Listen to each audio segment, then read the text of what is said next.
T-Day thinks she's about to exit her flop era, but to understand how she'll get out, you need to know how she got here in the first place.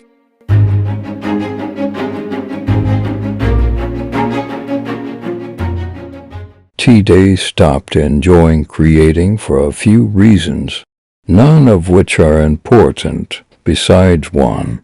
She had lost all faith in herself. The cornerstone behind her creativity had essentially crumbled, like a pitiful sandcastle abandoned by a kid with better things to do. When the fear of not being good enough balloons inside of you, it crushes everything in its wake.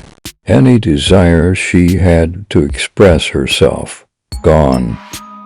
What really was the point if it wasn't going to be good?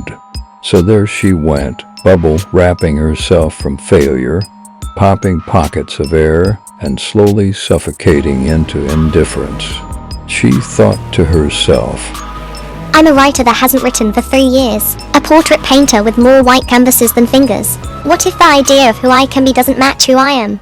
In practice, her overarching fear was that the sum of all these small actions will reveal a bigger truth that she was not yet ready to face. Ever since she was young, she tried to be faster than failure. If she thought she couldn't make friends in school, she'd lock herself in the library. When she thought her Year 5 classmates were about to ridicule her sprightly curls that rose on command, she beat them to the punch. If she thought she'd fail, she didn't try. And on the occasions when she did try, she made sure to not hope she'd succeed. Hope scared the shit out of her. Lucky for her, life was still relatively kind despite her protective passivity.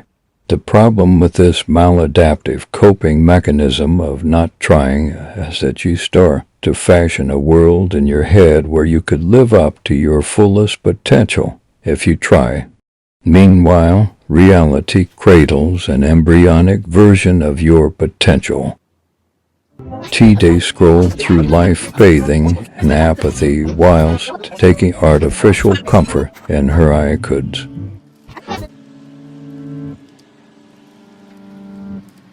It might seem easier to hopelessly wither away than to give things a real honest go and still be bad. But isn't that kind of life a little bit shit? The underlying reason why we may find it hard to fail is that we believe that if we do, it will ultimately become all that we are. Yet, when a footstep in the right direction goes right, we don't stop walking, do we? No, we may curse at our weak ankles, glance around to spot any signs of sniggering, but ultimately we carry on walking towards our destination. You may ask, if I'm not striving to make things good, what exactly am I aiming for? I say seek to be true. You can practice being good, but you can't fake true. It's an anchored internal mark. Take your time to write yourself into this world, be it in acrylic paint, crochet, or words. In doing so, you show reverence for your mind, your body, and your capacity for beauty.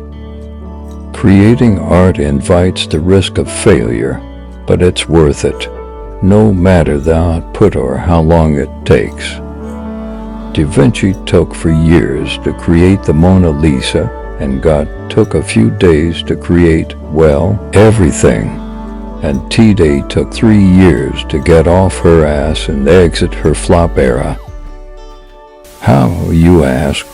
Well, she's going to fail her way forward.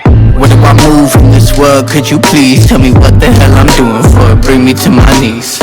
I'm so stupid, would you tell me honestly if I wasn't meant to be? Would I see you when I dreamed? Where do I move in this world? Could you please tell me what the hell I'm doing for it? Bring me to my knees.